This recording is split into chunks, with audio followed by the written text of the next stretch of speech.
Hi friends, இன்னைக்கு சூப்பரான kitchen tips தான் பார்க்க போறோம். எத பத்திய டிப்ஸ்னா, டீ கடையிலலாம் கஜரா பண்ணுவாங்க பாருங்க. அதுக்குள்ள வந்து முட்டை சேர்த்து பண்ணுவாங்க. நம்ம முட்டை சேர்க்காம சீக்ரெட்டாட்டு லாஸ்ட்ல ஒரு பொருள் ஆட் பண்ணி பண்ண போறோங்க. அத ஆட் பண்ணி பண்ணீங்கன்னா, டேஸ்ட் சும்மா அட்டகாசமா கிடைக்கும். நம்ம டீ கடையில எந்த பக்கத்துல கிடைக்குமோ, அதே பக்கத்துல கிடைக்குங்க. ட்ரை பண்ணி பாருங்க நீங்களும் உங்க வீட்ல. இப்ப இந்த டீ கடை கேக் செய்றதுக்கு எந்த கப்பால நம்ம பொருள் எடுக்கோமோ, அதே கப்பால எல்லா பொருளும் எடுத்துக்கணுங்க. இப்போ 1 கப்பு சர்க்கரை எடுத்துருக்கேன். இத பவுடர் பண்ணி எடுத்துக்கலாம்.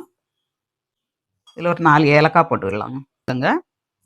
ஒரு 5 ஏலக்காய் போட்டிருக்கேன். இதை பவுடர் பண்ணி எடுத்துக்கலாம். இப்போ சுகர் வந்து பவுடர் பண்ணி எடுத்தாச்சு. இதை ஒரு பவுலில் ஆட் பண்ணிக்கலாம். மைதா மாவு எடுத்த கப்பால் 1/2 கப்பு பால் எடுத்துருக்காங்க. காய்ச்சி ஆற வச்ச பால் கிடையாது, பச்சை பால் டேரெக்டாட்டு பாக்கெட் பால் தான் ஆட் பண்ணியிருக்கேன். இங்கே இதுக்கு பதில் பசும்பாலும் ஆட் பண்ணலாம். 1/4 கப்பு ரீஃபண்ட் ஆயிலுங்க. ரீஃபண்ட் ஆயில் பதில் பாம் ஆயில் கூட நீங்கள் ஆட் பண்ணிக்கலாம். சன்ஃப்ளவர் ஆயில் ஆட் பண்ணிக்கலாம்.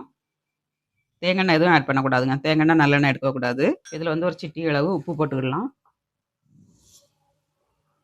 ஒரு சிட்டி அளவு போட்டுக்கோங்க போதும். அப்புறமா சோடாங்க. ஒரு 2 பிஞ்சு அளவுக்கு சோடா ஆட் பண்ணிக்கோங்க. சமையல் சோடா தான் போட்டிருக்கேன். இதை நல்லா மிக்ஸ் பண்ணிடலாம். சர்க்கரை கரையிற அளவுக்கு நல்லா மிக்ஸ் பண்ணிடணுங்க. சர்க்கரை நல்லா கரையணும். எண்ணெய் இந்த பால் எல்லாமே நல்லா மிக்ஸ் ஆகணுங்க. மிக்ஸ் ஆகிற அளவுக்கு நல்லா மிக்ஸ் பண்ணிக்கோங்க. நம்ம முட்டை தயிர் எதுவுமே நம்ம ஆட் பண்ணலாங்க. நல்லா மிக்ஸ் ஆயிடுச்சு. இப்போ நம்ம சுகர் எடுத்த கப்பால் 2 கப்பு மைதா மாவுங்க. 1 கப்பை நல்லா ஃபஸ்ட்டு மிக்ஸ் பண்ணிவிட்டு அப்புறமா 1 கப்பை போட்டுக்கணுங்க. 2 கப்பையும் உடனே போடக்கூடாது. நல்லா மிக்ஸ் பண்ணிவிட்டு அப்புறமாட்டு 1 கப்பை ஆட் பண்ணணும். இப்போ நல்லா மிக்ஸ் பண்ணியாச்சு. இப்போ அடுத்தது கப்பை ஆட் பண்ணிடலாம். கரெக்டான பக்குவத்துக்கு கிடச்சிருச்சு. இப்போ இது கூட நம்ம சீக்ரெட் பொருளை ஆட் பண்ணிடலாம். இதில் வந்து நம்ம சேர்க்கக்கூடிய பொருள் 1 ஸ்பூன் அரிசி மாவுங்க, வறுத்த அரிசி மாவு.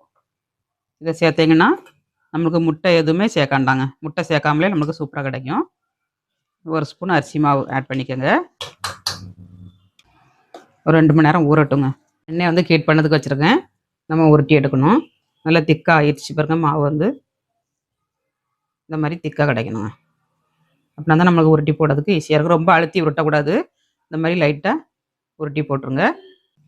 இப்போ திருப்பி போட்டுக்கிடலாங்க. நம்ம எப்படி வெடிச்சிருக்கு பாருங்க. கஜரா எப்படி கிடச்சிருக்குன்னு பிச்சு காட்டுறேன் பாருங்க. நல்லா டீ கடையில் உள்ள கஜரா ரெடி. வீடியோ பிடிச்சிருந்தா லைக் பண்ணுங்கள். நாளைக்கு இன்னொரு டிப்ஸோட பார்க்கலாம். பாய்.